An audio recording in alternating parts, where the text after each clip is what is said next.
Bienvenue dans Extramuros, le podcast qui met en lumière les plus belles réussites d'entreprises en région. Aujourd'hui, direction Lyon, j'ai le plaisir d'interviewer François Petit, le président fondateur du groupe ClimbUp, le leader français des salles d'escalade. Je suis Guillaume Pellegrin, le président fondateur de Newton Offices, de Marseille à Lille en passant par Bordeaux ou Lyon. J'interroge des dirigeants pour comprendre avec vous les raisons de leur succès Extramuros. Aujourd'hui, j'ai la chance d'interviewer un champion, plusieurs fois champion du monde d'escalade, et donc de découvrir une nouvelle discipline que je ne connaissais pas, ou quasiment pas, c'est-à-dire cet univers de l'escalade qui fait du bien à la fois au corps et à l'esprit.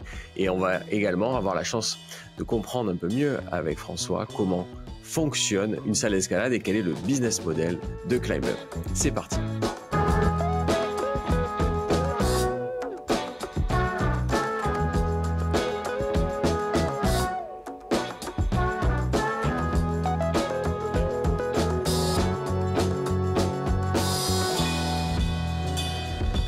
Bonjour François. Bonjour Guillaume. Très honoré d'avoir un champion aujourd'hui au micro d'Extramuros sur un sport que je ne connais pas très bien en plus, donc ça va être passionnant. Est-ce que pour démarrer, tu peux te présenter s'il te plaît? Alors François Petit, j'ai été champion du monde d'escalade en 1997. Et pour moi, l'escalade, c'est une place centrale. Maintenant, c'est mon boulot aussi. Donc, j'ai 50 ans. C'était avant-hier. Et je suis le fondateur de ClimbUp, le leader des salles d'escalade en France avec 33 salles d'escalade. Bravo. Alors, focus justement sur cet environnement et ce sport que je connais très mal. Comment on fait pour être champion du monde d'escalade? Alors, moi, je suis champion du monde. Il y a 3 maintenant activités. Il y a le bloc, les voies, c'est de la difficulté, et de la vitesse. Et donc, j'ai été champion du monde de difficulté à l'époque. Et c'était de monter le plus haut possible dans une voie. Donc, le niveau petit à petit augmente. Après, il y en a des quarts de finale, des demi-finales, des finales. On a plusieurs voies entre les qualifications et les finales. On a 3 voies. Et pour les finales, on prend les 8 meilleurs. Et c'est celui qui monte le plus haut qui gagne. Donc c'était à Paris, à Bercy, que ça s'est déroulé en 1997. Voilà. C'est assez international ou... Ah oui. Ouais. Maintenant c'est aux Jeux Olympiques, donc avec les 3 disciplines. Donc à l'époque c'était déjà international, même si les Français étaient les meilleurs. Il y avait 5 ou 6 Français dans les 10 premiers mondiaux à l'époque. Maintenant il n'y en a plus que 1 ou 2 des fois. Mais le niveau a continué de progresser.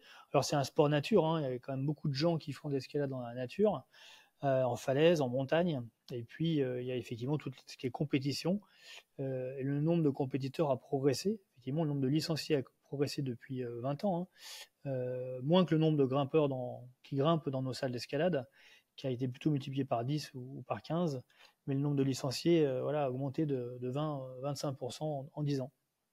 Très bien. Et les 2 autres pratiques, comment ça marche? Alors, la vitesse, c'est assez simple, c'est une voie qui est pas très difficile et c'est celui qui monte le plus rapidement, c'est vraiment de la vitesse, c'est un 100 mètres à la verticale.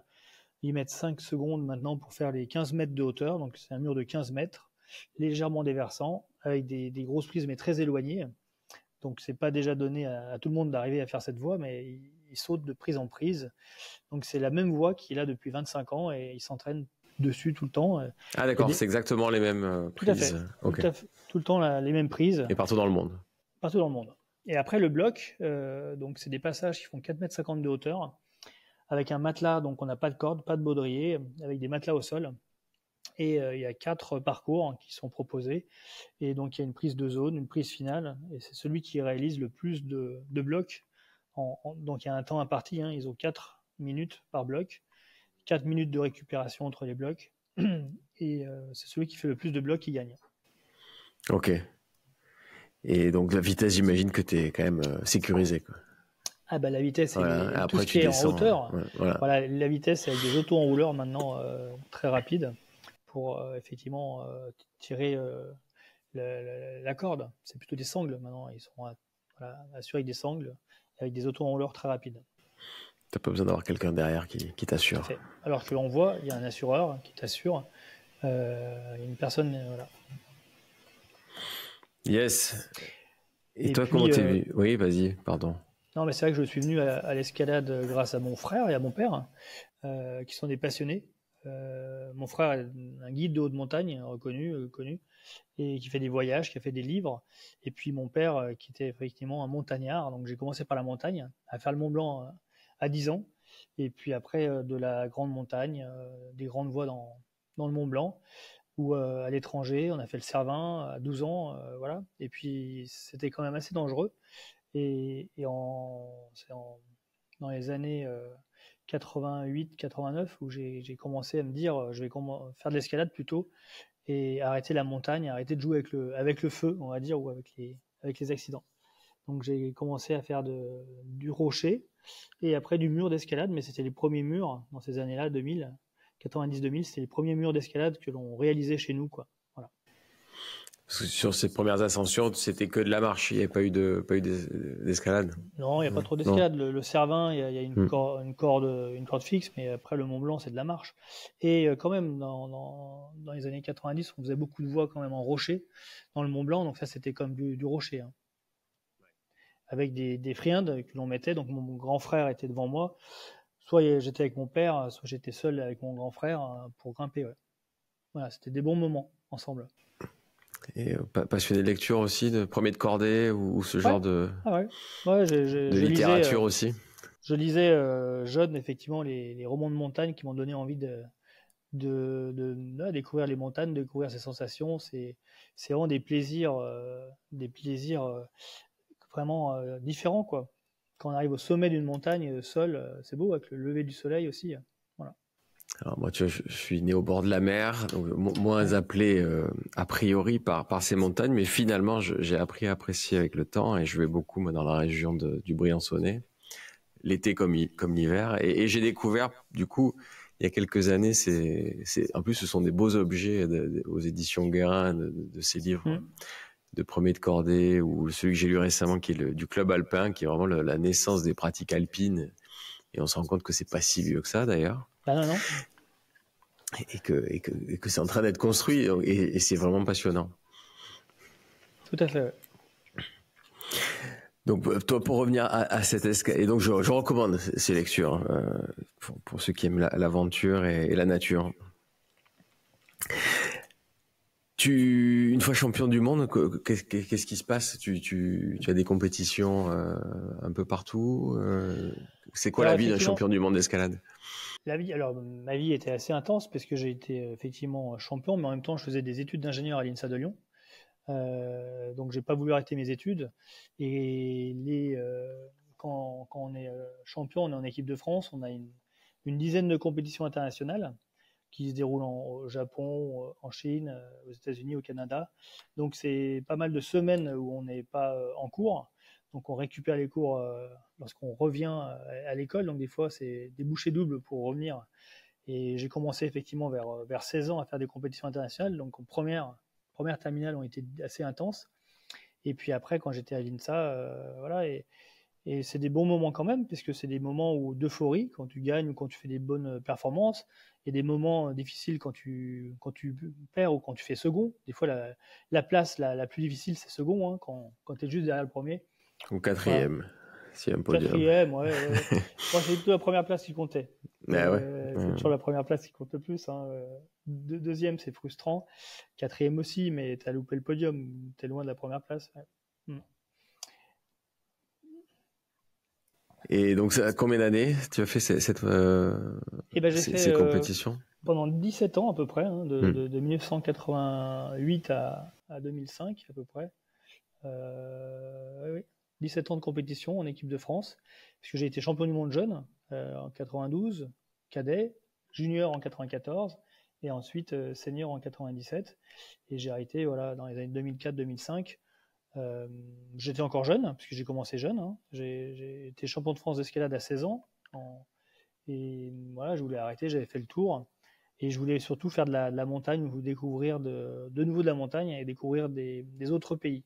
Donc on a fait beaucoup de voyages avec ma compagne, avec mon frère. On est allé au Pakistan, dans les tours de Trango. On est allé en Amérique du Sud 6 mois pour découvrir d'autres pays, d'autres endroits, d'autres falaises, d'autres montagnes, voilà, autour du monde. Donc c'était plutôt une période de 3-4 ans post-compétition où j'ai découvert d'autres montagnes.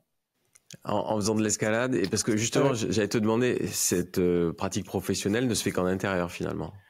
Alors non, on grimpe beaucoup en falaise quand même. Mais il y a des épreuves aussi? Non, il n'y a pas d'épreuve en falaise. Maintenant, c'est toujours à l'intérieur, effectivement. Mais pour l'entraînement, on va en falaise. Pour le plaisir, on va en falaise. Ouais, bien sûr. Ouais. Bien sûr. Et donc ensuite, c'est la reconversion, j'imagine. Diplôme en poche, voyager, expertise de champion du monde. Tout à fait. En 2001, j'ai mon diplôme. Je commence à travailler comme responsable du développement pour un groupe de salles. Et c'était les années où j'ai commencé à voyager aussi, un peu plus en Jordanie, en Afrique, où il y a des rochers, au Maroc, Algérie, où il y a des rochers. Donc j'ai amené des clients. C'était aussi des bons moments à partir de 2004 où j'ai eu mon diplôme de brevet d'état d'escalade. Donc j'ai pu amener des clients un petit peu en France ou à l'étranger. Voilà. Du coup, tu n'as pas eu la cassure d'une fin de carrière comme peuvent l'avoir des footballeurs ou des rugbyman ou des pilotes qui sont obligés de faire vraiment autre chose et de se retrouver. Non, j'ai continué effectivement. J'ai continué l'escalade déjà, donc alors pas à haut niveau, pas en compétition, mais l'escalade, voilà, je grimpais déjà à l'extérieur en falaise et il y a pas eu une cassure. Après, j'ai préféré faire des voyages et mon niveau d'exigence n'était pas le même. J'avais pas besoin de faire des 8C pour être heureux, mais voilà, je faisais des voies plus simples à partager avec d'autres amis. Alors, comment arrive Climb Up dans cette histoire? Eh bien, c'est effectivement. Alors, comment arrive? C'est petit à petit. Quand j'ai commencé à travailler dans une salle d'escalade, c'est en 1997, à l'ouverture de la salle de Lyon, où j'étais responsable des ouvertures de voies. Donc, c'est moi qui m'occupais de mettre des prises d'escalade sur les murs, qu'il fallait changer régulièrement pour que les clients ne restent pas sur les mêmes voies ou sur les mêmes blocs. Et j'avais une équipe de copains qui étaient à l'INSA avec moi. En même temps, on était 5. Et donc, j'ai vu que les salles d'escalade, c'était des vrais lieux de vie, des lieux d'échange, des lieux de partage. J'ai trouvé agréable. Et donc, je faisais des études d'ingénieur, effectivement, pour travailler plutôt. J'étais en mécanique et construction, travailler chez Petzl ou dans d'autres sociétés du monde de l'escalade pour rester dans ma passion. Et en fait, à la fin de mes études, j'ai trouvé que c'était bien de travailler dans une salle d'escalade. Et donc, j'ai été directeur technique plus responsable du développement pour développer d'autres salles en France. Et je suis passé directeur de la salle de Lyon-Gerland en 2007. C'était déjà, j'ai vu que ça me faisait plaisir, que c'était agréable de travailler dans ce domaine-là. Et ensuite, c'est en 2011, au moment où mon patron, à l'époque, voulait partir à la retraite ou en pré-retraite, où j'ai décidé de racheter la salle et de créer Climb Up. Donc j'ai fait un prêt et on a effectivement repris la salle avec mes collègues pour développer l'activité. Et mon objectif, c'était d'ouvrir une nouvelle salle par an. Et au lieu d'une salle par an, après, ça s'est vite enchaîné. Il y a eu des fois 2 salles la même année, en 2014, 2015, effectivement, avec des reprises de salles. Et puis après, il y a eu la levée de fonds avec Calcium Capital, qui nous a permis de lancer plus rapidement le développement. Alors, ça ressemble à quoi un espace Climb Up? Alors, Climb Up, effectivement, c'est un concept de salle avec du bloc, avec des voies, avec des espaces enfants. Donc, c'est très varié lié à l'escalade. Il y a des espaces comme de restauration, des espaces de détente, agréables pour partager des bons moments. Et donc, on a une clientèle très large, une clientèle de 3 ans, parce qu'on a des cours enfants à partir de 3 ans, jusqu'à 90 ans. Même si la majorité de notre clientèle, c'est du 16, 30 ans. Voilà. Donc, c'est des grandes salles, plutôt assez grandes par rapport à la moyenne des salles. C'est-à-dire entre 1000 mètres carrés et puis la plus grande que l'on ait, c'est 6000 mètres carrés au sol. Donc, c'est des grands bâtiments. Voilà. C'est plusieurs stades de foot. Ouais. Ça, c'est assez énorme. Et donc, en fait, donc c'est assez mix aussi. Tout à fait. Donc, c'est un des avantages. On a à peu près 47% de femmes. On a même majoritairement des femmes maintenant pour les nouveaux clients. Dans nos cours de découverte, on a plus de femmes que d'hommes. Ça s'est féminisé ces dernières années parce que c'est un sport assez équilibré, mais équilibrant au niveau du haut du corps, du bas du corps, droite et gauche, symétrique. Et puis, c'est un peu comme la sophrologie, quand tu grimpes, tu oublies tes problèmes et tu arrives à être libéré de tes problèmes. Quand tu cours, quand tu fais du vélo, tu penses encore, même si tu as t'as tes idées positives plutôt, grâce à l'adrénaline. Et voilà, en escalade, on oublie tous nos problèmes et donc on est vraiment apaisé après une séance. C'est très agréable. Et donc les femmes, voilà, elles sont attirées par ça. Et puis voilà, on fait des soirées, les femmes assurent pour les attirer un petit peu. On essaye de faire des événements plus liés aux femmes. On a des espaces de yoga où il y a des profs qui viennent faire du yoga ou du pilates, qui font découvrir la salle d'escalade. Et donc c'est des lieux d'échange, de partage. Des nouvelles personnes viennent et qui n'avaient pas. En tout cas, l'escalade, c'est vraiment pour tout le monde. Faut pas dire il faut être svelte, il faut être grand. Il n'y a pas de prérequis physique. Sauf peut-être pas, et avoir le vertige ou pas le vertige. Oui, mais en fait, le vertige, souvent, c'est de l'appréhension au vide, et ça se travaille, surtout pour faire du bloc. Hein. Les blocs font 4,50 m de haut. En général, tu as les pieds à 1,50 m du sol, donc ça va quand même. Ouais. Voilà. Donc, il va falloir que je me soigne en venant. Et en fait, après, on est fier de soi hein, quand on arrive au sommet d'un bloc, même si c'est un bloc facile. Donc, c'est valorisant pour soi-même. Ok. Mais après, il faut descendre. Ça va, c'est pas trop dur? Alors pour descendre, on met des grosses prises. Effectivement, pour descendre, pour que ce soit plus simple et moins dangereux. Tout ce qui compte, c'est pas que les gens non plus sautent du haut. Et puis ça fait un peu mal au dos quand même si on saute sous des matelas de 40 cm tout mou. Il faut faire attention. Ouais. Alors tu peux faire du rappel. Non, on n'a pas de corde. Hein, t'as pas le droit. Voilà, on ça c'est descend juste. avec des grosses prises. C'est ce qui. Jusqu'au matelas, ouais. Mais d'ailleurs, j'y pense. Je t'ai pas posé la question tout à l'heure. Tu t'es déjà fait peur dans tes voyages ou sur. Alors bien sûr, ouais, je me suis déjà fait peur. C'était dans le Haut-Gard. En fait, on était premier jour de montagne, de grande voie. Donc c'était un rocher assez poussiéreux parce qu'il pleut pas souvent là-bas. Donc on fait une première voie et puis on devait en faire 2 dans la journée. Puis il commence à pleuvoir. Alors je dis on laisse effectivement les cordes en place. Et puis en fait j'ai dû remonter, rechercher des cordes et un sac. Et en fait il pleuvait. C'était avec la poussière et puis la terre, les prises étaient toutes glissantes. Là je me suis dit voilà, je prenais un peu des risques. Surtout que c'était loin, on était en voiture loin d'une ville, donc à 24 heures d'une ville en roulant, donc c'était un peu compliqué, il ne fallait pas se faire mal. Après on avait fait des expéditions au Pakistan autour de Penn, mais on était 4 personnes assez fortes, et on n'était jamais limite dans notre escalade. Tu mets des friandes en général, et donc tu peux faire des chutes, mais on n'est pas trop exposé, quoi. Mais oui, puis en fait, la peur, ça arrive. On a cette excitation, hein, c'est un mélange de peur, d'excitation qui nous fait continuer aussi. Hein. Si c'était trop facile, peut-être qu'on aurait moins de plaisir à le faire. Hein. Voilà, faut essayer de surmonter sa peur pour se valoriser et pour être content, quoi. Et le vertige, tu dis que c'est une sorte d'appel du vide? C'est comme ça que tu le définis, toi? Non, c'est vrai que je sais pas si c'est un appel du vide, en fait. C'est euphorisant aussi, un petit peu, le vertige. Quand tu grimpes, quand tu es sur une paroi et que tu as du vide dessous, faut maîtriser sa peur, maîtriser son appréhension, et c'est valorisant aussi. Ouais. Moi, petit parallèle avec mon activité d'investisseur immobilier, il m'est arrivé d'aller en haut de tour de la Défense. Ouais. Et là, quand moi, j'ai un truc bizarre avec ça, mais quand je regarde en bas, j'ai une sorte d'appel du vide ou de peur, ou en tout cas, il se passe un truc, mais c'est assez étrange. Ouais. Mais pour revenir à Climb Up, du coup, aujourd'hui, vous en êtes où en termes de développement, de nombre de salles? Alors pour l'instant, on est à 33 salles. On a une 34e salle qui va ouvrir cet été, le 4 juillet à Istres. Mais donc on a 28 salles en propre et 4 salles en licence de marque. Donc on a développé ça, des personnes qui nous contactaient pour ouvrir leur propre salle. On leur donnait des conseils, on les conseillait pour monter leur salle. Et puis après, on les suit effectivement pour la gestion au quotidien, mais c'est eux qui sont assez autonomes sur leurs tarifs et sur leur activité. Voilà. On a fait une pause sur notre développement en propre, puisque post-Covid, ça a été compliqué. On a fait des prêts garantis par l'État, on a fait un prêt sur un organisme, un fonds de dette, on va dire, pour financer nos grandes salles à Paris.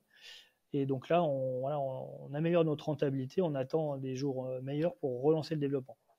Mais l'objectif, effectivement, était de 100 salles en 2030. Alors, ça sera peut-être décalé, mais notre objectif, c'est à un moment de fusionner, de consolider le marché avec d'autres acteurs. D'accord. Mais on va y venir. Mais donc 34 salles, c'est combien d'adhérents? Alors en fait, on a des abonnés, on a 35 000 abonnés à peu près sur nos 30 salles, et puis on a 11 000 enfants en cours, c'est pas vraiment des adhérents, et 70 000 porteurs de carnet de tickets. Et en tout, par exemple, l'année passée, on a eu 360 000 nouveaux clients dans l'année, donc c'est plus de 1000 clients par jour dans nos salles, donc c'est énorme. Et alors, c'est des grimpeurs qui étaient déjà initiés, peut-être chez Arcos, Blockout ou d'autres enseignes, mais qui sont venus pour la première fois dans nos bases de données. Et voilà, on a beaucoup de nouveaux clients. Après, il faut les garder. C'est notre objectif, c'est de les garder, d'animer avec des événements, avec des applications pour garder nos clients chez nous. Voilà. Alors comment ça marche? Si moi je débarque chez ClimbUp, on va me proposer quoi? Des cours, un abonnement? Ça dépend si tu veux faire du bloc ou des voix, ça dépend quelle salle. Hein. Chacune de nos salles ne propose pas les 3 activités, on va dire bloc, voix ou fun climbing. Le fun climbing, c'est des espaces plutôt pour enfants ou pour des séminaires avec des auto-enrouleurs, mais sur des activités ludiques. Si vous voulez faire du bloc, il n'y a pas besoin d'être effectivement expérimenté, confirmé. Donc vous y allez et voilà, vous remplissez juste un document pour dire que vous allez faire voilà, du bloc. Si vous voulez faire des voix, soit vous venez avec un ami qui est autonome, soit vous prenez un cours avec nous. Donc ça, il faut prendre un cours à l'avance pour être autonome en escalade de voix. Et si vous venez avec un ami qui est autonome, c'est lui qui va prendre en charge votre sécurité et votre responsabilité. Donc toi, tu as toujours des profs qui sont là pour encadrer? Alors, on a toujours des profs, mais effectivement, tous les cours sont calés à l'avance. Ouais. On ne peut pas prendre un cours pas comme débarquer. Ça, un cours minute, quoi. Non. Ouais. Un prof, il peut s'occuper de combien de personnes? Que d'une seule? Jusqu'à 12. Non, jusqu'à 12 personnes okay. En cours, alors cours collectif, hein, mais les cours particuliers, effectivement, on a des cours famille, jusqu'à 2 familles. Donc c'est 2 parents et 2 ou 3 enfants, et pas plus. Ouais. Ou alors tu as le prof pour l'anniversaire. Voilà, ouais. Ça, c'est les cours collectifs, effectivement, pour un anniversaire. J'ai déjà amené ma fille. Je crois dans ta salle d'ailleurs, à côté de Marseille. Ouais, à Bouc-Bel-Air. C'est ça. Impressionnant ces chiffres. Donc 34 salles aujourd'hui. La suite, tu la vois comment? La suite, effectivement, on va ralentir le développement est ralenti et maintenant on essaie d'améliorer notre rentabilité et c'est de reprendre le développement dans 2 ans, dans 1 an ou 2, avec déjà on a des licences de marque qui sont dans le portefeuille. Donc il y a Istres qui va ouvrir en juillet, on a Nîmes qui a ouvert en janvier, puis d'autres projets qui vont sûrement arriver bientôt. Ok. Et donc d'ici 2 ans, tu dois continuer à mailler la France ou tu penses qu'il y a un potentiel plus large? Pour l'instant, il y a l'étranger, mais c'est plutôt en s'associant avec d'autres salles d'escalade, soit en le reprenant, mais c'est plutôt resté en France pour l'instant. Ouais. Voilà. Et toi, le siège, ça représente quoi? C'est combien de personnes vous êtes à... On est à 45 personnes à peu près au siège, donc sur Lyon. Et après, il y a des gens qui sont des responsables techniques qui est à Bordeaux, responsable de communication à Marseille. Donc on a des gens qui sont 2-3 personnes qui sont réparties en France. Et le siège, tous nos comptables, nos RH sont à Lyon. Ouais. Ok.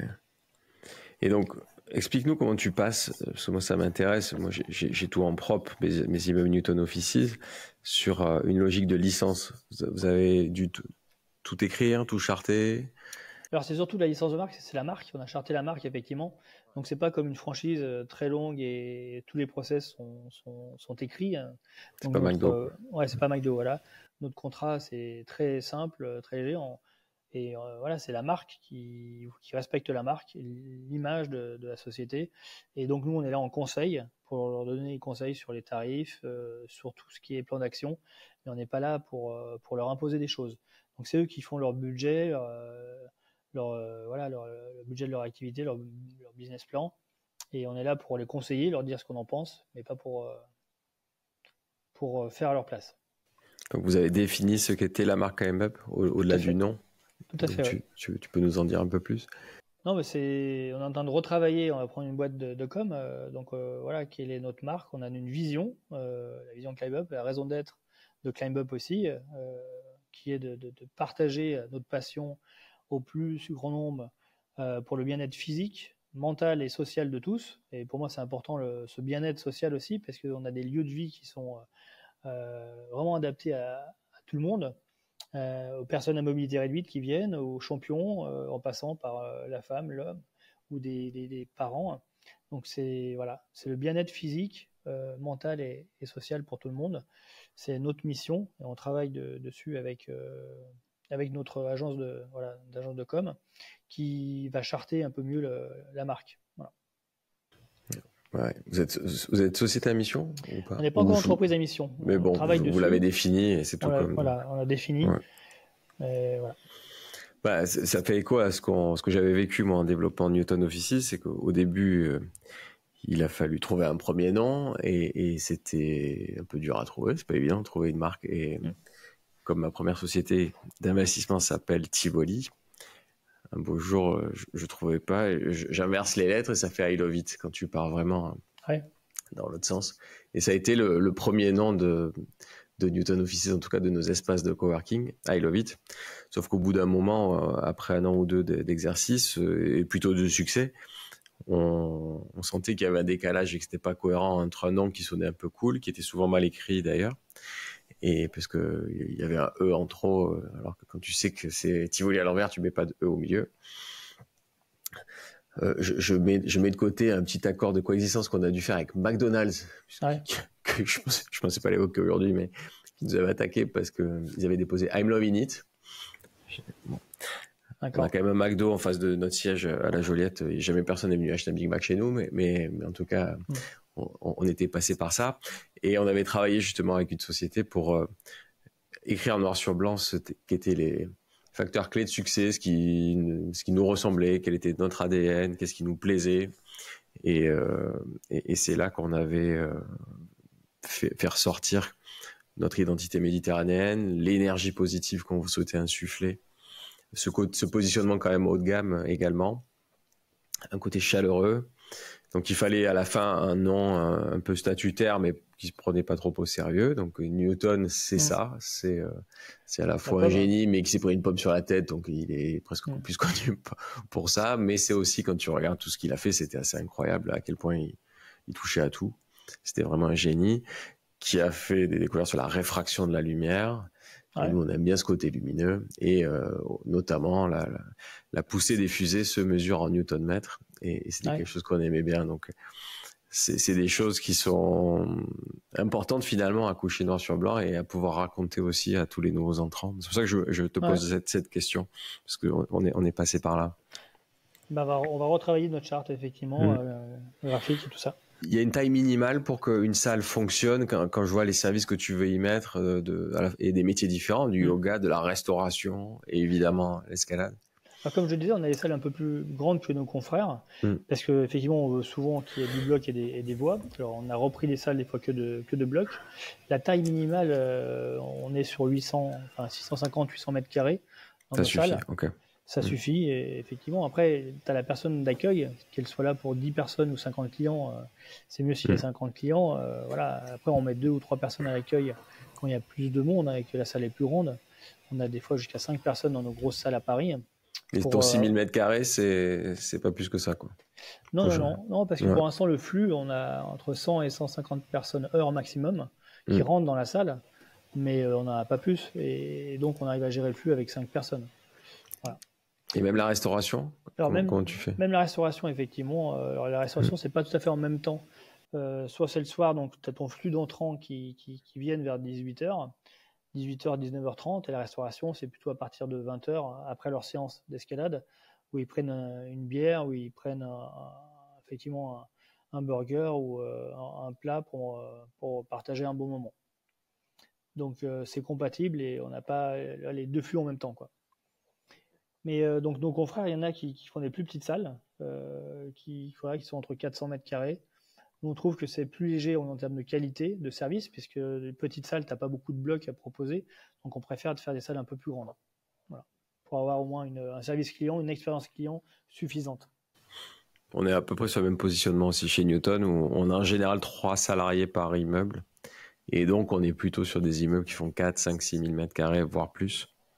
Et le modèle économique en dessous, avec moins de salariés, moins de services, ça nous correspond moins. D'accord. Et quand tu cherches à te déployer, tu vas chercher quoi? Un ancien entrepôt? Enfin, c'est quoi la recherche que tu mets en ligne pour trouver la future bonne salle d'escalade? Alors c'est vrai que c'est par opportunité pour les salles d'escalade. Ça dépend, c'est surtout l'emplacement qui compte. L'emplacement est primordial, que ce soit un bâtiment neuf ou un ancien entrepôt, proche des transports en commun, parce qu'en fait 50% du CO2 qui est émis par notre groupe, vient de nos clients avec leur transport. Donc on essaye de avoir des transports doux, métro, proche d'un métro, voilà. Et après, que ce soit un bâtiment neuf ou une ancienne friche, nous, on est sur Aubervilliers, c'est des anciens terrains de tennis. Voilà, qu'on a, sur un terrain de tennis, tu mets 4 personnes maximum. Nous, sur cette même surface, des fois, on met 40, 50 personnes. Donc, ça n'a rien à voir. Et de l'autre côté, il y a même du foot en salle, c'est des anciens terrains de tennis. Donc ils en mettent 10 aussi, hein, donc, sur du foot. Mais à Port d'Italie, c'est un bâtiment neuf où on a aménagé en rez-de-chaussée en R-1, une salle d'escalade. Donc ça dépend. En tout cas, ce qui compte, c'est plutôt l'implantation par rapport au métro. Ouais. Et si moi je veux intégrer Climb Up dans un de mes futurs immeubles, il faut que j'anticipe quoi? Il te faut quoi faut comme hauteur? Ouais, donc quoi effectivement, faut pour à du peu près bloc, quoi? c'est 4,50 m pour du 4,50 bloc. ok. Au-dessus des tapis, donc ça fait 4,90 effectivement par rapport au sol. Et puis après, donc il y a tout ce qui est mesure enfin, pas sécurité, mais tout ce qui est désenfumage, tout ça, donc à anticiper. Hein. Et on peut être. C'est 2 niveaux quoi. C'est un rez-de-chaussée R+1 ou R-1 ouais. rez-de-chaussée. Voilà. Et là ça passe. Tout à fait. Puis après, il y a des bâtiments commerciaux qui sont tous à 5 mètres de hauteur, mais d'être dans des bâtiments commerciaux, c'est pas nos plus grandes réussites, on va dire. Parce que nos clients, ils viennent pas du commerce, ils viennent pas pour faire comme chez Carrefour ou chez Alinea, et c'est une destination et on préfère faire des salles qui sont vraiment dans des lieux atypiques. Voilà. Et nos salles dans un centre commercial comme à Confluence, plus compliqué à gérer, donc c'est beaucoup de grand public, de nouveaux clients, mais les vrais grimpeurs, ils ont du mal à venir dans un centre commercial grimper, quoi. Voilà. Ouais, je comprends. Tu achètes les murs ou tu fais uniquement les aménagements intérieurs? Alors, on achète en tant que locataire? On achète, non, on n'achète pas les murs.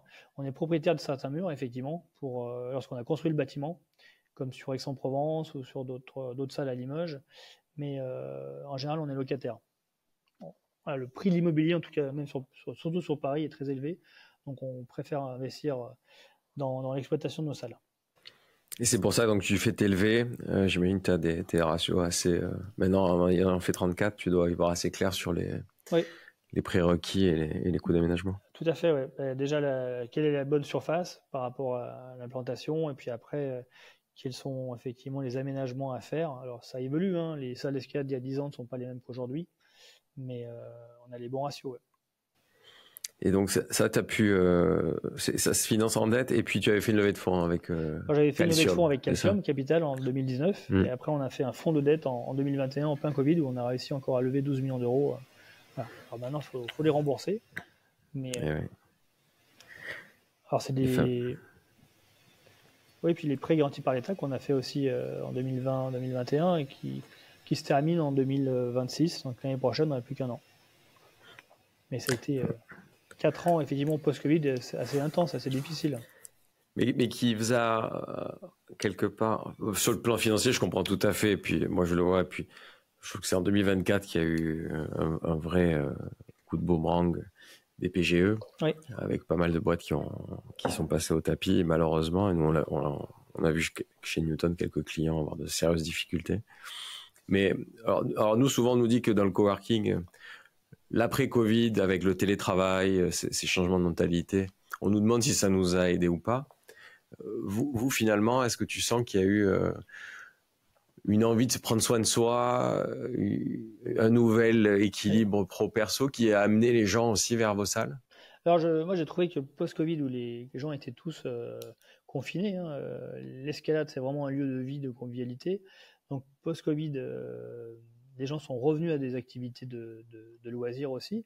Le problème, c'est que jusqu'en mars 2022, pardon, il fallait venir avec un masque encore dans nos salles de sport, salles d'escalade.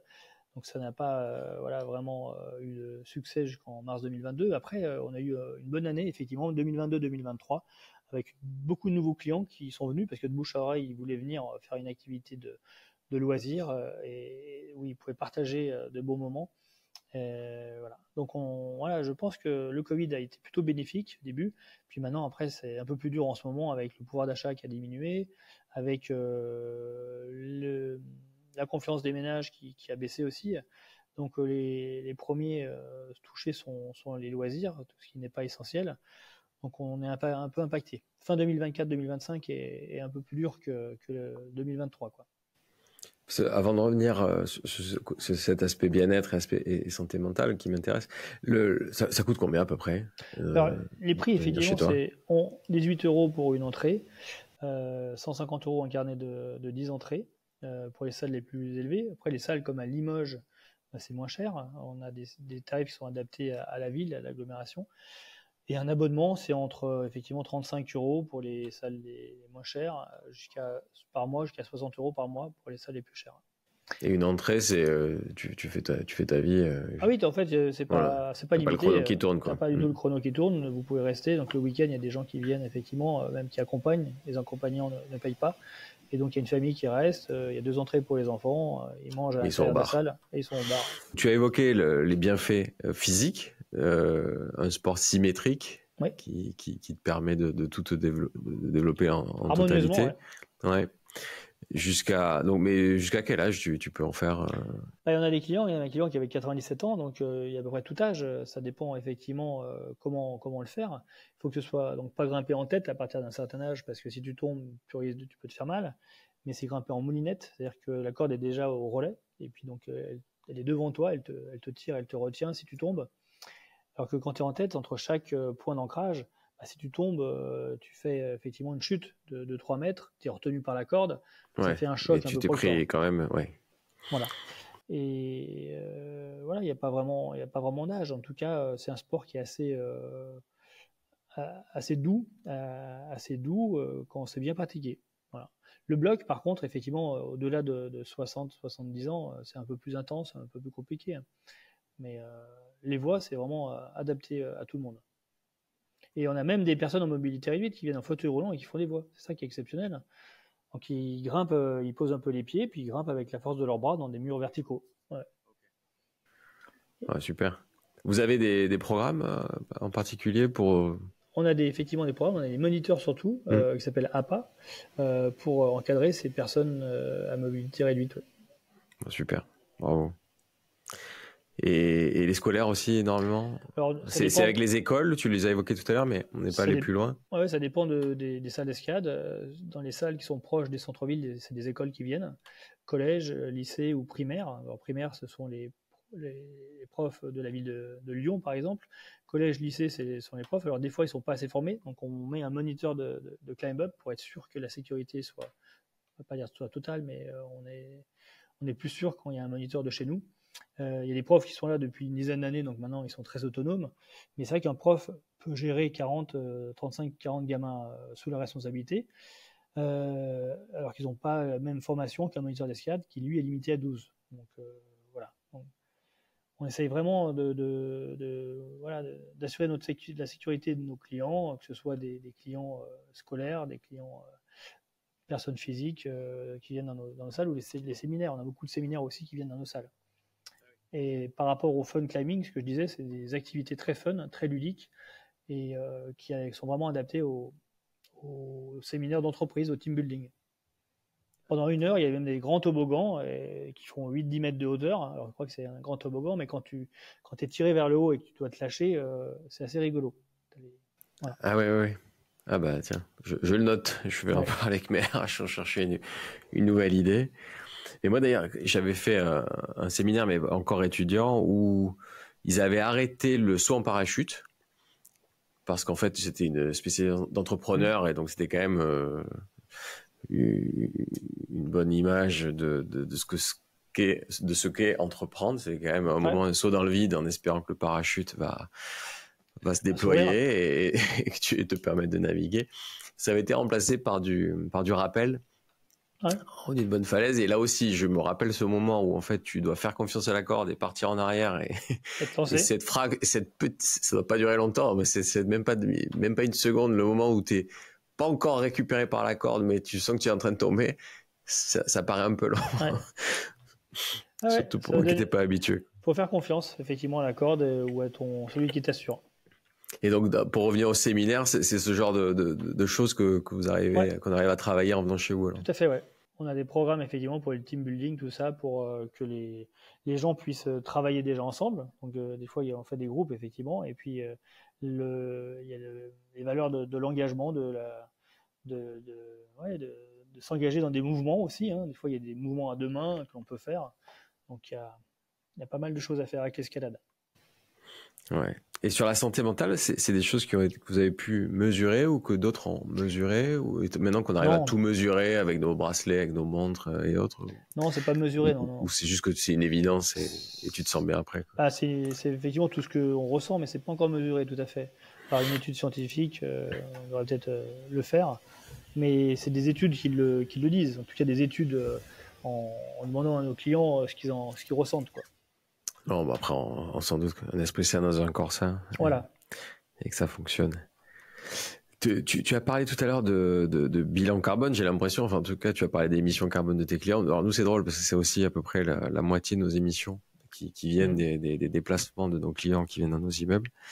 Comment vous regardez ce sujet environnemental? Quand tu construis une salle, est-ce que tu arrives à recycler des matériaux? Comment vous faites? Comment vous le regardez ce sujet? Alors on essaie d'être sensible effectivement au sujet, de faire attention. On a enlevé les bouteilles en plastique que l'on vendait dans nos salles. On a maintenant des petites fontaines à eau où les gens peuvent remplir leur gourde comme celle que tu as. Et puis ensuite on a on a une quarantaine de points pour améliorer notre impact environnemental. Quand on aménage nos salles, on essaye de les aménager dans des endroits proches des métros pour éviter le CO2 émis par nos clients. Et en fait, ce que l'on va récupérer, c'est surtout les anciennes mousses, alors d'autres salles d'escalade. Et en fait, maintenant, nos matelas sont pas faits avec des nouvelles mousses, parce que c'est des dérivés de pétrole, mais sont faits avec des anciennes mousses qui sont réagglomérées et qui permettent d'avoir effectivement des matelas aussi plus durables. Alors c'est un peu plus cher, mais c'est des matelas plus durables et puis faits avec des matières recyclées, quoi. Voilà. Donc petit à petit, on essaye de prendre des matières recyclées plus que recyclables. Ouais, bien sûr. Et sur les aspects RSE, je sais que vous êtes actif, vous avez un fonds de notation également? Oui, on a un fonds de notation pour financer vos actions depuis 5 ans, pour financer effectivement des actions d'associations ou de personnes qui nous contactent, plutôt liées au monde de l'escalade, de la montagne, de la réinsertion. On a aidé beaucoup d'associations pour la réinsertion de personnes en les ayant grimpées soit dans des salles d'escalade, soit qui sont allées au Mont Blanc.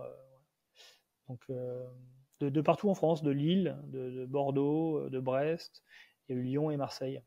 Et puis on a aussi financé des panneaux solaires donc à Taria au Maroc, avec Petzl, cofinancé, et puis avec Emmanuel Faber, l'ancien patron de Danone. Voilà, on était à 3 à financer ces panneaux solaires pour faire parce que c'est là où il y a une petite source d'eau qui arrive, mais en fait il faut faire remonter l'eau au village.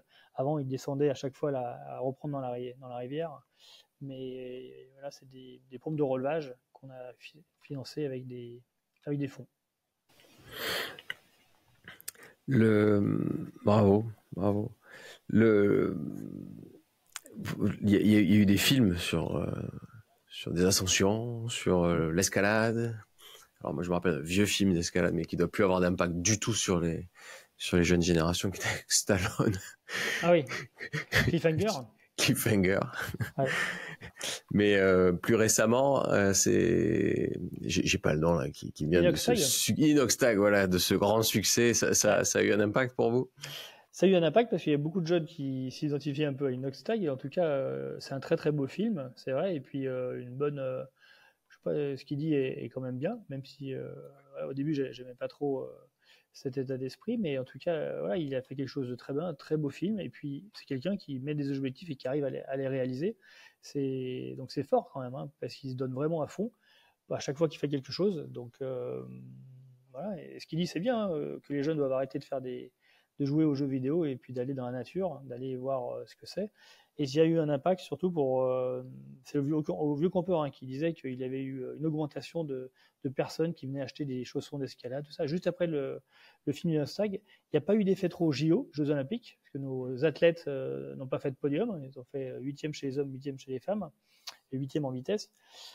Mais il y a plutôt eu un effet inox-tag, effectivement, avec un film qui a présenté un peu l'escalade, et en plus il grimpe à la salle d'Aubervilliers qu'on a à Paris, et donc il y a des petits points d'escalade, et il s'entraîne dans nos salles, et il continue l'escalade maintenant, donc c'est bien. Ouais. Chez Climb Up. Vous n'avez pas fait de Ou ailleurs, collab encore? On n'a pas fait de collab, non. Ah, ok, non, ok. Non, il est trop cher quand même. On a essayé de le contacter. C'est pas la bonne année pour faire ça. Ouais. On attend de passer les remboursements de PGE. Bon, alors d'habitude, je demande aux invités ce qu'ils font quand ils font pas leur taf, mais toi, t'as la chance de vivre de ta passion. Tout à fait. Donc je grimpe, effectivement, et je vais courir. En général, j'essaie de faire du sport pour me détendre, et voilà. Et dans la région lyonnaise, où tu es obligé d'aller plus loin pour... Non, je reste effectivement dans mes salles. J'aime bien aller grimper. En fait, c'est plus rapide. Et des fois, je m'aère un petit peu en allant dans le sud, vers les calanques de Cassis. C'est mon petit plaisir dans les calanques où t'as le vert des arbres, t'as le blanc du rocher du calcaire, le bleu de la mer. Donc c'est très beau, ça. Ouais. Bon, tu connais mieux que moi. C'est ça. Mais je l'ai pas sous cet angle de l'escalade, mais je note que pour passer cette peur du vide ou du vertige et me vider la tête, ce sera un bon exercice. Ah non, c'est toujours un très beau moment. Au-dessus de Cap, il y a Cap Canaille, on est au-dessus de la mer, et c'est super beau de grimper, et puis on arrive par le haut. Donc c'est un peu comme quand tu es au sommet de ton immeuble. Ah oui. Tu arrives et tu dois faire ton rappel dans le vide un petit peu, parce que c'est des falaises très verticales. Et puis tu arrives en bas, et là tu dois remonter obligatoirement. Voilà. Ça te met un peu la pression. Pas le choix. Bon, mais c'est noté. Un grand merci, François. Merci à toi, Guillaume. À très vite chez Climb Up.